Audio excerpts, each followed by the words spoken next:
Boa tarde aos irmãos, amigos e colegas que estão nos acompanhando nesse estudo das Escrituras Sagradas, que está muito bom, está maravilhoso. Glória a Deus. Toda honra e toda glória seja dada ao Senhor, ao Deus Todo-Poderoso. Pois bem, amigos, hoje eu não vou pregar um tema do nosso estudo, que é o estudo da escatologia, estudo do Apocalipse de João, que estava ali na ilha de Patmos, como todo mundo já sabe, já foi citado em vídeos anteriores a respeito dele. Hoje eu não vou fazer um vídeo diferente a respeito do desinteresse das pessoas, principalmente dos pastores, evangelistas, esses pregadores, né, das Escrituras, entendeu? Que geralmente eles pregam não para mostrar o Criador, não para mostrar Jesus, e sim para que ele se apareça. Por quê? Porque ele prega teologia.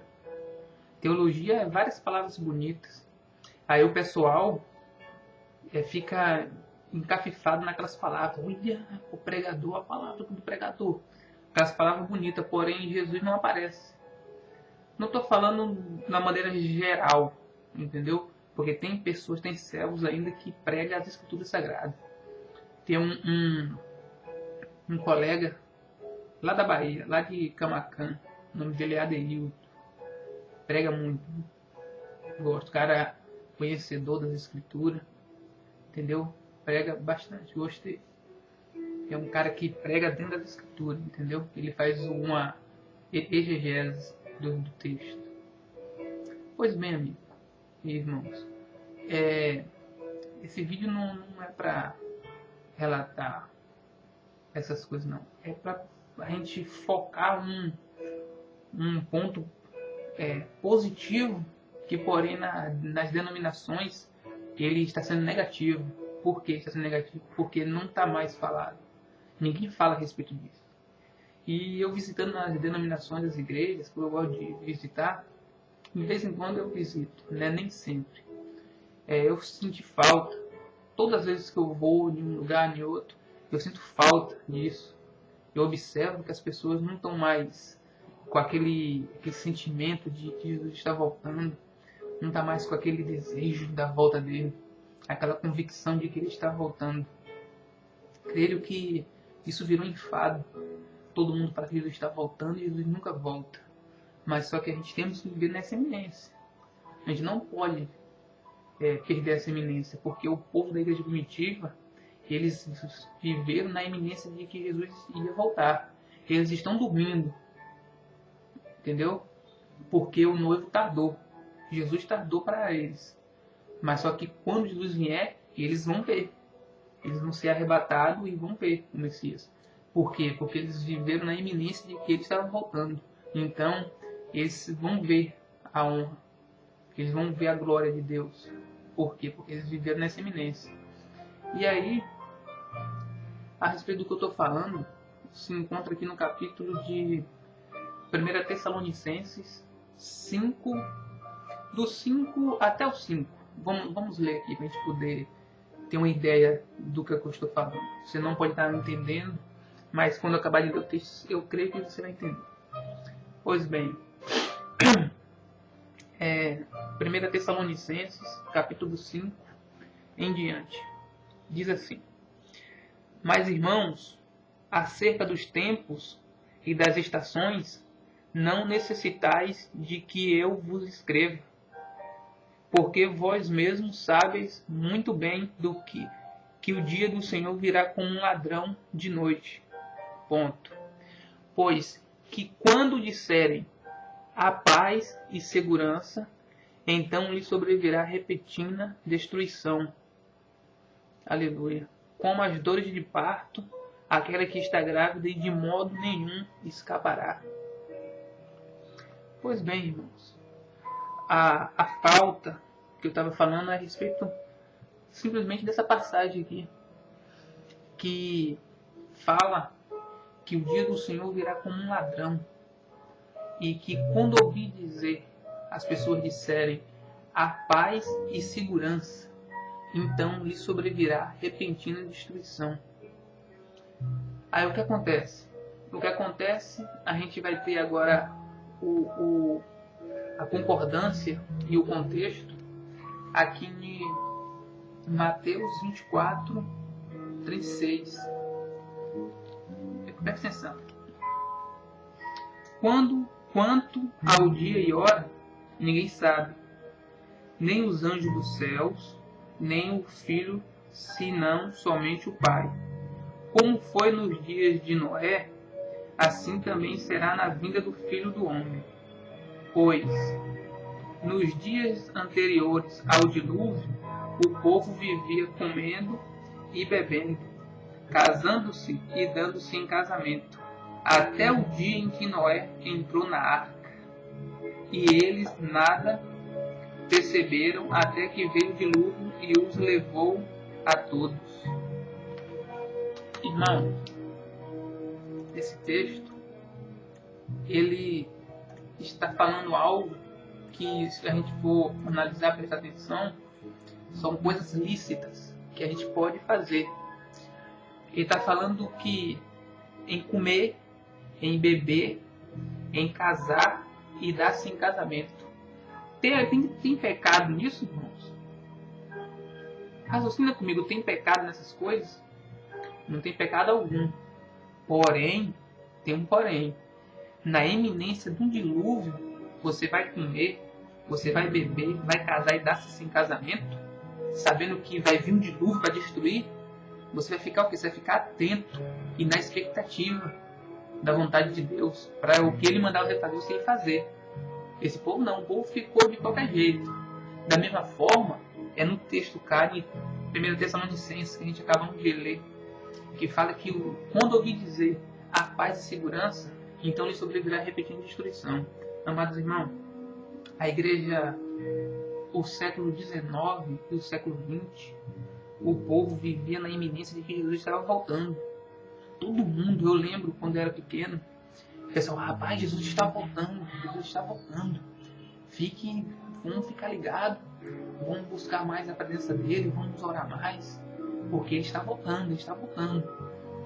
E aí, do tempo para cá, agora no século XXI, a gente vai nas denominações para ouvir uma palavra de conforto, entendeu? Ouvir, receber uma injeção de ânimo.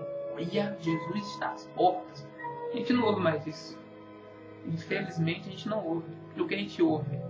A gente ouve o seguinte: olha, Deus vai te abençoar, Deus vai prosperar a sua vida. Você tem carro que eu não, então Deus vai te dar um carro. Você tem moto que eu não, tenho bicicleta, então Deus vai te dar uma moto. E você vai ser abençoado. Amados, eu creio sim, com toda certeza eu creio que Deus, Ele abençoa, Ele dá as coisas pra gente conforme a nossa necessidade.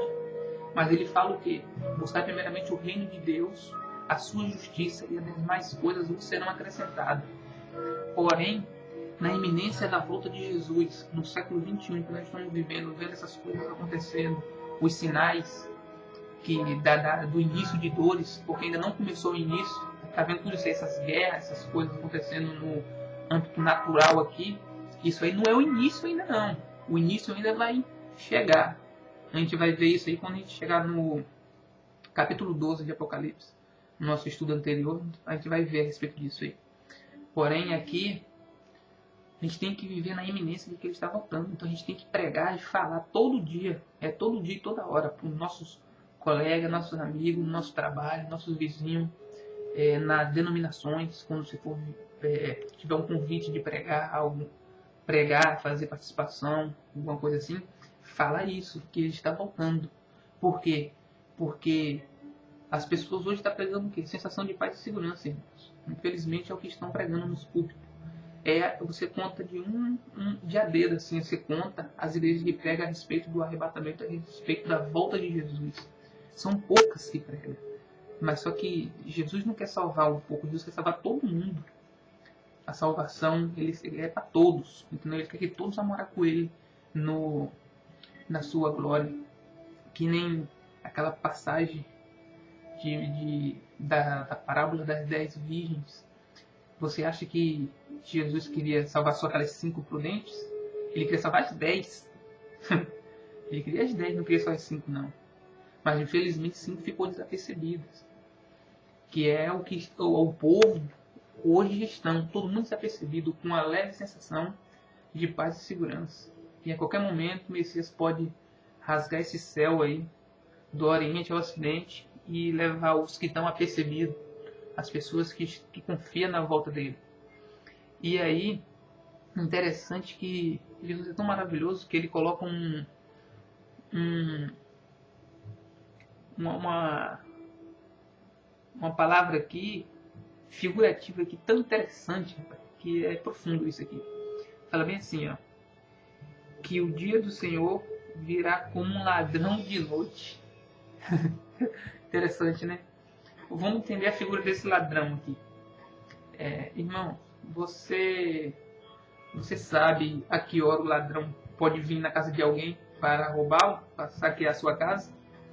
Você acha que o ladrão ele vai ligar, fique atento porque eu estou chegando aí, eu vou arrombar sua casa e vou levar seus bens. Aí você fala, não vou pro estudo hoje não, porque o ladrão me ligou e falou que vai vir em casa aqui, eu vou pegar ele. Não. O ladrão, ninguém sabe a hora que ele vem. Ele vem na hora que você estiver desapercebido, estiver com a sensação de paz e segurança. Você fala, eu vou ali comprar um pão na padaria, vou deixar a porta aberta, porque aqui ninguém rouba. Ninguém nunca roubou aqui. Tá com a sensação de paz e segurança. Pode acontecer de você ir lá comprar o pão, quando você chegar, sua televisão, seu computador, seu notebook ou algum bem seu de fácil transporte seja subtraído da sua residência. Porém, a gente não pode ver com essa sensação, irmãos. A gente tem que pregar que Jesus está voltando. E Ele está voltando. Você pode ver que na era da igreja, nós estamos na última igreja, na igreja de Laodiceia. Para ser bem preciso no que eu estou falando, nós estamos no último capítulo ali daquela igreja ali. Então, ao encerrar essa igreja pode ser a qualquer momento. Pode ser a qualquer hora essa igreja. Pode se encerrar a contagem dessa semana da igreja. Esse tempo da igreja. Pode ser a qualquer momento. E se você for analisar na expectativa da estalta, que Nabucodonosor teve um sonho, que viu uma estalta grande, cabeça de ouro, ventre de prata, pé de barro, pé de ferro, ventre de bronze. Na expectativa da estalta, nós estamos nos dedos. Estamos lá embaixo, pertinho já de acabar. Entendeu?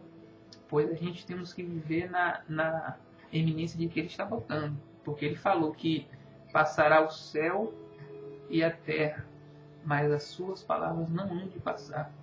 E eu creio nesse propósito, que aquele que começou em mim a boa obra, um dia há de terminar. E aquele que começou em você a boa obra, também um dia há de terminar. Então, eu agradeço os irmãos e que a gente fique mais vigilante. A gente preste mais atenção a respeito disso. Fique mais atento, entendeu? Pregue mais a respeito da volta de Jesus, porque pode ser qualquer momento, irmão. Pode ser qualquer momento. Qualquer momento esse céu pode se rasgar e Jesus vir. A Escritura fala que vai vir com ele todos os anjos do céu. Sabe o que é isso? Sabe quantos anjos tem lá? Centenas de centenas e milhares de milhares. É muito. Agora imagine a glória. O Messias chegar abrir o céu aí e levar os seus escolhidos. Você subir com ele e morar na eternidade, na glória. Maravilhoso, né? Então, eu peço a Deus que te ilumine, te dê sabedoria e entendimento e que você possa ver, que você não tenha preguiça de ler as Escrituras, que você não vá apenas pelas minhas palavras, mas que você leia e que você não vá pela palavra do seu pastor, porque o seu pastor, ele está com o microfone na mão, então o que ele falar está falado. E você fala alguma coisa, se ele está com o microfone. Então que você não vá pelas palavras deles, que você tenha o critério de ler as Escrituras e buscar conhecer a verdade. E Jesus fala que conheceria a verdade e a verdade vos libertará. João 8,32. Então, a gente buscar a verdade, ele é a verdade. Há um problema a respeito da palavra de Deus, que muitos têm a Bíblia como palavra de Deus, entendeu? Porém, a Bíblia ela não é a palavra de Deus. A gente tem que ser menos ignorante a respeito disso, porque a palavra de Deus ela é viva e eficaz, entendeu? A Bíblia, elas são simplesmente uma coleção de livros. A Bíblia é uma biblioteca. Aí você pode até usar, você pode dizer assim, vamos abrir aqui a palavra de Deus. Você pode usar assim em termos de exegese. Porém, quando você for ensinar alguém a respeito da vontade dele, você tem que falar, isso aqui é as Escrituras Sagradas. Porém, isso aqui não é a palavra de Deus. Irmão Lucas, então, se a Bíblia não é a palavra de Deus, quem é a palavra de Deus? É Apocalipse 12, Apocalipse 19, 12. Vamos ver o que está escrito aqui. Para a gente ver quem é a palavra de Deus. Apocalipse 19, 12. Diz assim.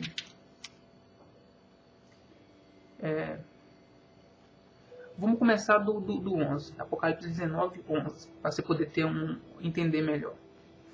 E vi o céu aberto, e eis um cavalo branco, e o que estava sentado sobre ele chama-se Fiel e Verdadeiro, e julga e peleja com justiça. Ponto. E os seus olhos eram como chama de fogo, e sobre a sua cabeça havia muitos diademas, e tinha um nome escrito que ninguém sabia senão ele mesmo, e estava vestido de uma veste salpicada de sangue, e o nome pelo qual se chama é a Palavra de Deus. Amém? Vamos continuar. E seguiam os exércitos do céu em cavalos brancos e vestidos de linho fino, branco e puro, e da sua boca saía uma aguda espada para ferir com ela as nações, e ele as regerá com vara de ferro, e ele mesmo é o que pisa o lagar do vinho do furor e da ira do Deus Todo-Poderoso. E no vestido e na sua coxa tem escrito este nome, Rei dos Reis e Senhor dos Senhores. Amado, pela leitura dá para a gente saber que esse aqui é Jesus. Jesus Cristo vindo na sua glória para julgar essa terra com vara de ferro. Porém, o nome dele é quem? A Palavra de Deus. Então, quem é a Palavra de Deus? A Palavra de Deus é Jesus. Jesus é a Palavra de Deus. Tem um texto aqui, deixa eu mostrar para os irmãos, que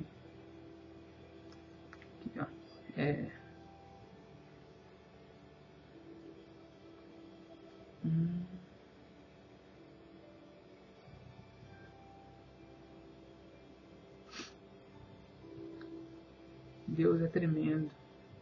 Eu sei, irmão, que a gente costuma usar no dia, falar, vamos abrir aqui a palavra de Deus. A gente usa. Porém, quando a gente for explicar, ensinar alguém, instruir alguém, a gente tem que falar a verdade. A gente não pode ocultar a verdade. Porque a gente tem que falar a verdade. Aqui deixa eu dar uma olhadinha aqui.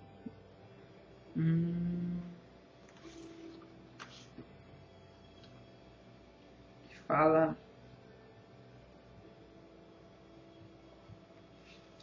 a palavra de Deus, ela é viva e eficaz, é mais penetrante, cortante do que a espada de dois gumes, que divide entre alma e espírito, entendeu? Ela separa juntas e medula e discerne os corações e o pensamento do homem. Você acha, irmão, que essa Bíblia que ela tem poder para isso? Quer dizer, então, que se eu pegar dinheiro e colocar aqui dentro, eu estou colocando lixo na boca de Deus. Quer dizer, então, que se eu pegar isso aqui e jogar no chão, eu estou jogando a palavra de Deus no chão? Negativo, irmão. Isso é ignorância do tamanho do mundo. as pessoas criam uma idolatria a respeito desse livro aqui tão grande que ele serve mais à criatura do que ao Criador. A gente tem que saber separar as coisas e entender. A gente tem que entender com o coração, entendeu? Para poder a gente discernir isso aí. Certo, irmão, que a pessoa pode muito bem não saber dessa verdade e usar, vamos abrir aqui a palavra de Deus. Deus vai entender, entendeu? Porque você ainda não sabe. Você não sabe a verdade. Mas agora, se você que não sabia está vendo esse vídeo, agora você sabe. Então, quando você não sabia, condenação nenhuma tinha sobre você. Porque você estava inocente. Mas agora, você não é mais inocente. Agora você sabe disso aí. Então, tem que explicar para as pessoas quando você for instruir alguém, ensinar alguém a respeito das Escrituras e da Palavra de Deus. Não sair falando aqui, ó, aqui é a Palavra de Deus. Isso aqui, irmão, entenda. Quando as Escrituras Sagradas, os originais, aramaico, hebraico e grego, eles pegaram e fizeram a tradução do aramaico, hebraico e grego para o português. Porém, quando eles fizeram a tradução, tiveram várias versões. Versão corrigida e atualizada, versão atualizada, versão linguagem de hoje. Tem várias versões, cada uma com uma palavra diferente. Uma você vai ver falar sobre Emmanuel, Jeová, Senhor, Deus, embora sendo a mesma pessoa, porém diferente. Está diferente. Então, por quê? Porque isso aqui o homem pode alterar. Agora a palavra de Deus, ninguém pode alterar. Ninguém altera, porque a palavra dele é viva e eficaz. E como a gente leu em Apocalipse 19, 11 em diante, que quem é a palavra de Deus é Jesus. Que o irmão possa analisar direitinho e observar. Se eu estiver equivocado, que você pode responder nos comentários ou me instruir a verdade, entendeu? E falar que eu sou um equívoco, que até então eu estou mostrando dentro das Escrituras. Eu não estou usando livros, alguém me falou, não. Estou usando a própria Escritura para ela se explicar o que ela quer dizer, entendeu? Então, eu agradeço aos irmãos e tenham uma boa tarde e que a paz do Senhor e a doce consolação esteja com todos. Em nome de Jesus. Amém.